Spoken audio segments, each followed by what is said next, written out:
보겠습니다. 말씀은 역대하 30장 1절부터 7절까지 말씀입니다. 역대하 30장 1절부터 7절까지 말씀입니다.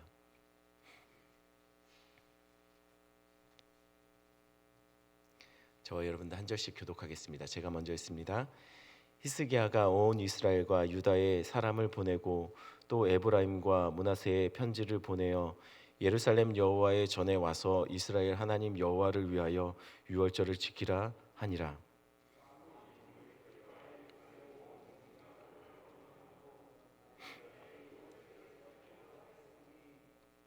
이는 성결하게 한 제사장들이 부족하고 백성도 예루살렘에 모이지 못하였으므로 그 정한 때에 지킬 수 없었음이라. 드디어 왕이 명령을 내려 브엘세바에서부터 단까지 온 이스라엘에 공포하여 일제히 예루살렘으로 와서 이스라엘 하나님 여호와의 유월절을 지키라 하니 이는 기록한 규례대로 오랫동안 지키지 못하였음이더라.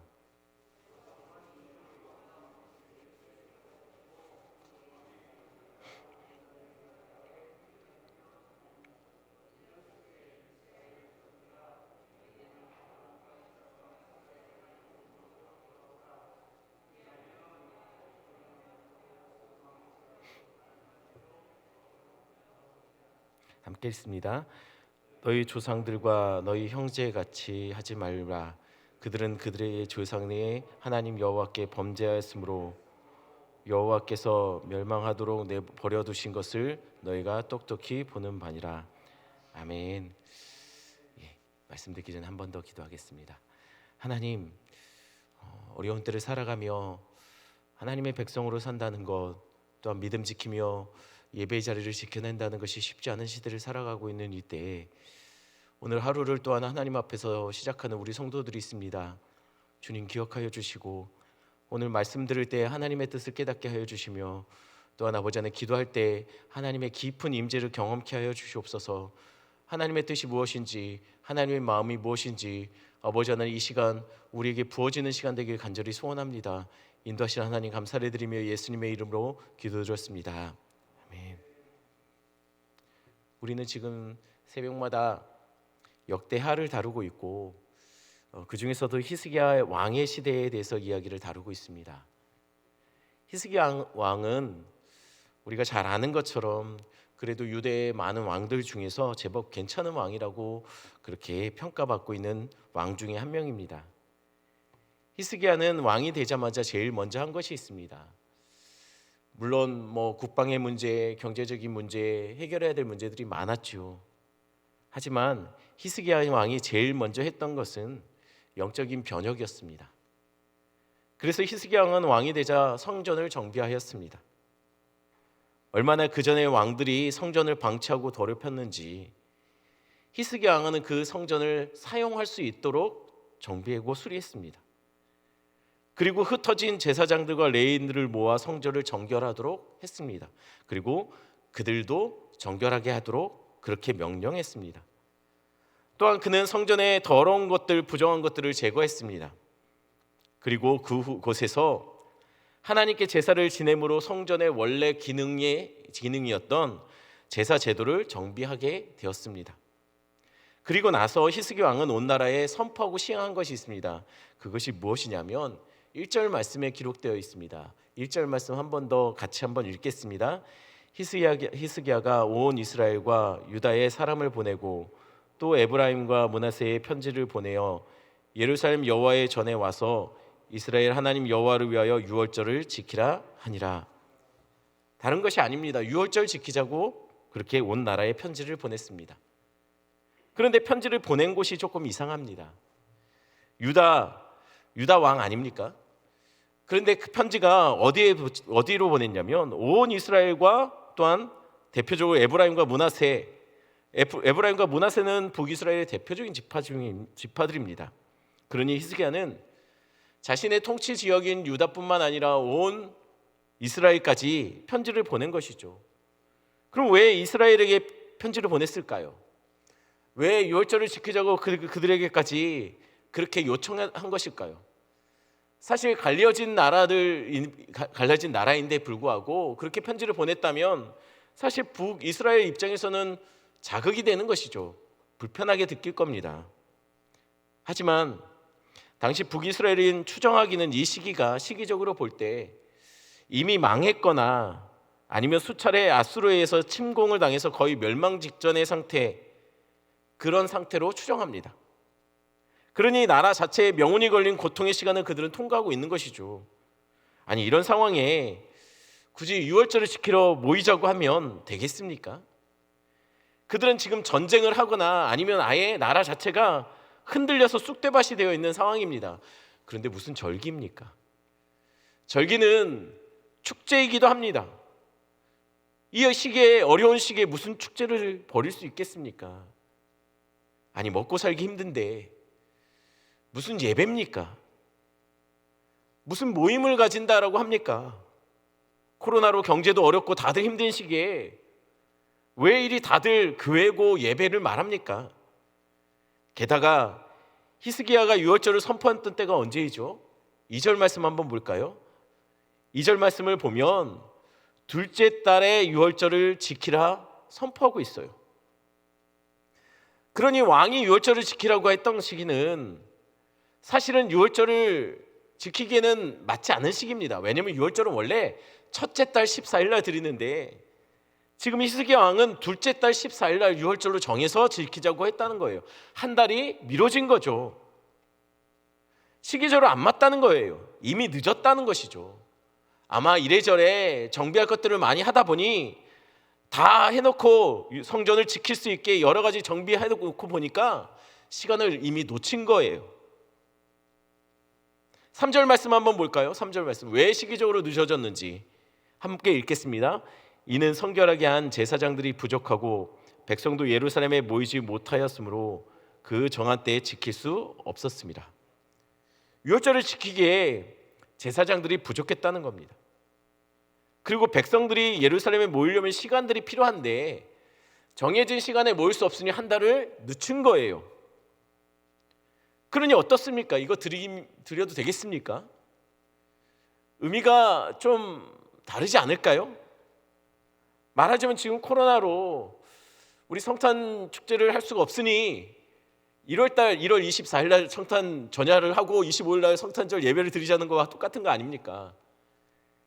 물론 늦었을 때 예외적으로 유월절을 좀 늦춰서 드리는 사람들도 있었습니다. 그러나 지금 상황적으로 이게 급한 시기가 아니지 않습니까? 왜냐하면 이미 오랫동안 유월절은 안 드렸습니다. 굉장히 오랫동안 유월절은 잊혀진 절기였다는 거예요. 게다가 북이스라엘은 지금 국가적으로 위기를 맞고 있죠. 그러니 안 드린다고 뭐가 문제가 되겠습니까? 이미 드려왔던 것을 드리자는 것도 아니고 이미 오랫동안 잊혀진 절기였고 다들 이미 늦었고 바쁘고 어려운 시기인데 이 절기 하나 안 지킨다고 뭐가 문제가 되겠습니까? 오랫동안 안 드렸는데 갑자기 느닷없이 지금 한 달이나 늦었음에도 불구하고 굳이 드려야 될 필요가 뭐가 있냐는 거예요. 그런데 히스기야는 기어이 오랫동안 안 들었기 때문에 더더욱 이 유월절을 지키겠다고 온 이스라엘과 유다에 공포하여 사람들을 모으고 있다는 것이죠. 왜 그랬을까요? 그건 유월절이 가지고 있는 의미 때문입니다. 유월절은 하나님이 애굽에서 구원하시고 이스라엘에게 지키도록 명령하신 절기였습니다. 이 절기 때마다 이스라엘 백성들은 기억해야 할 것이 있었습니다. 그건 뭐냐면 애굽의 종되었던 우리를, 애굽에 버려진 듯 살았던 우리를, 애굽에서 아무 도움도 구할 데 없는 우리를, 기가 막힌 상황 속에서 하루하루 버텨내며 살았던 우리를 하나님이 구원해 주셨다는 겁니다. 그거 기억하는 날이 바로 유월절이에요. 지금 북이스라엘은 아수르에 의해서 다 무너져 내렸습니다. 참담한 상황을 견디고 있어요. 그 상황 속에서 그들이 기억해낼 것은 하나님이라는 거예요. 그 상황 속에서 그들이 몸부림치며 붙잡아야 될 분은 애굽에서 종되었던 우리를 구원해 주셨던 그 하나님이라는 것이죠. 그러니 지금 이 시기가 어느 때보다도 하나님을 기억해야 될 시기이기에 히스기야는 유월절을 지키라고 북이스라엘 사람들에게 편지하여 말한 겁니다. 6절 말씀 한번 같이 한 목소리로 읽겠습니다. 보발꾼들이 왕과 방백들의 편지를 받아 가지고 왕의 명령을 따라 온 이스라엘과 유다에 두루 다니며 전하니 일렀으되 이스라엘 자손들아 너희는 아브라함과 이삭과 이스라엘의 하나님 여호와께로 돌아오라. 그리하면 그가 너희 남은 자 곧 아수르 왕의 손에서 벗어난 자에게로 돌아오시리라. 유월절을 지키는 것 그 자체가 중요한 것이 아니라는 거예요. 지금 히스기야가 말하는 것은 유월절을 통해서 다시 하나님께 돌아오는 결단을 하라고 요청하고 있는 것이죠. 유월절을 통해 잊고 지냈던 하나님, 그동안 삶의 여러 가지 문제들로 바쁘고 지친 삶들 속에 잊고 지냈던 하나님을 다시 기억해내자는 것, 그것이 중요하다는 거예요. 그래야 하나님께서 남은 자들, 그래도 버텨낸 자들에게 다시 돌아오실 거라는 것이죠. 비록 유월절의 시간이나 양식이나 형식은 이전에 정한 대로 할 수 없는 시기가 되었습니다. 그럼에도 지금 할 수 있는 유월절의 시간을 가지자는 것을 지금 히스기야는 요청하고 있어요. 이전만큼 예전처럼 유월절을 지킬 수 없습니다. 하지만 예전의 유월절의 그 의미처럼 하나님을 기억해낼 수 있기에 그렇게 하자는 것이죠. 그래서 히스기야는 전령을 통해 유월절을 모이라고 각 지파에게 알렸습니다. 그런데 반응이 어땠죠? 반응을 보니 어떤 이는 조롱하며 비웃었다고 합니다. 다 망하게 가는 시간에 다 끝난 것처럼 보이는 기가 막힌 처참한 상황 속에서도 여전히 하나님을 조롱하고 비웃는 사람이 있었어요. 반면 어떤 지파는 스스로 겸손한 마음으로 예루살렘으로 모여들었다고 성경이 기록하고 있습니다. 어려운 때 힘든 시기입니다. 비록 제대로 된 유월절의 절기를 그들은 못 드렸습니다. 그래도 그들은 몸부림치며 하나님을 기억해내려 히스기야와 예루살렘에 모인 사람들은 몸부림치며 하나님께 이 절기를 지켜냈습니다. 우리도 그러해야 합니다. 이 시대 속에 우리는 부득이 영상으로 흩어져 예배드리고 있는 곳에서 예배를 드릴 수밖에 없는 상황입니다. 그렇게 예배를 드리다 보면 어떤 이들은 어쩌면 가족에서부터 또는 직장 동료로부터 또 여러 이웃들로부터 이런 핀잔을 받을 수도 있습니다. 이런 상황에서 무슨 예배냐, 유별나게 왜 그러느냐, 이렇게까지 할 필요 있느냐, 조롱하며 비웃는 사람들도 있을 겁니다. 그러나 지금은 우리가 여호와 앞에 돌아가 그분의 구원하심을, 죄의 종되었던 우리를 구원해 주셨던 그 하나님을 기억해내야 되는 시대인 것 같습니다. 예배에 어떤 형식으로 우리가 드릴 수 없다 할지라도 있는 곳에서, 비록 정해진 그 곳에서 우리가 예배를 드리지 못한다 할지라도 있는 곳에서 몸부림치면서 우리가 해야 될 것은 우리를 구원해 주신 그 하나님을 기억해내는 것, 그것이 중요한 때인 것 같습니다.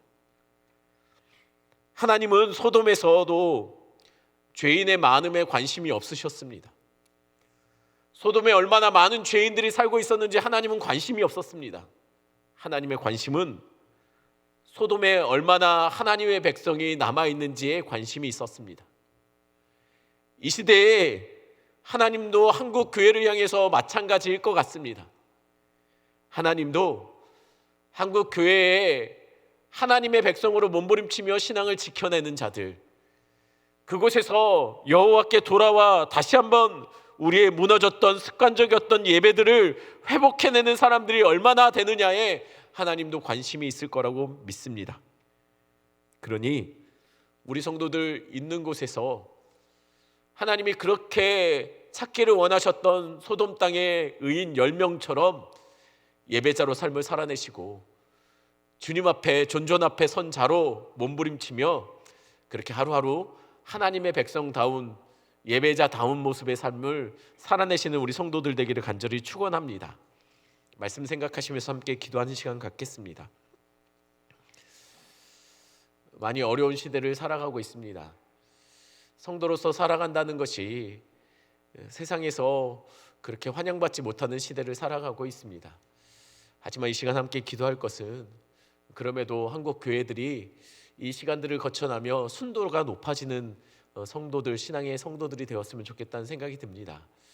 무너졌던 자신의 습관적으로 드렸던 예배의 삶이 하나님 앞에 회개되어지고 다시 한번 정비되어질 수 있는 시간들이 되기를 간절히 소원합니다. 이 시간 함께 기도할 때 특별히 계속해서 한국 교회들을 위해서, 그리고 지금 어려운 시간들 속에 많은 사람들이 힘들어하고 있는데 하나님 위로해달라고, 우리 성도들 속에 혹여나 예배의 자리에서 점점 멀어지며 흔들리고 있는 성도들이 있다면 붙잡아 달라고 위에서 기도해 주시고, 계속해서 이 땅 속에 동성애와 동성혼 등 악법들과 또한 낙태법을 제도화시키려고 하는 여러 가지 움직임들을 하나님께서 막아달라고, 이 땅이 하나님을 두려워하는 나라 되게 해달라고, 그리고 계속해서 앞에 띄워놓은 기도 제목을 가지고 기도하시다가 여러분 가지고 오신 기도 제목 가지고 기도하시고 자유롭게 돌아가시면 되겠습니다. 함께 기도하겠습니다.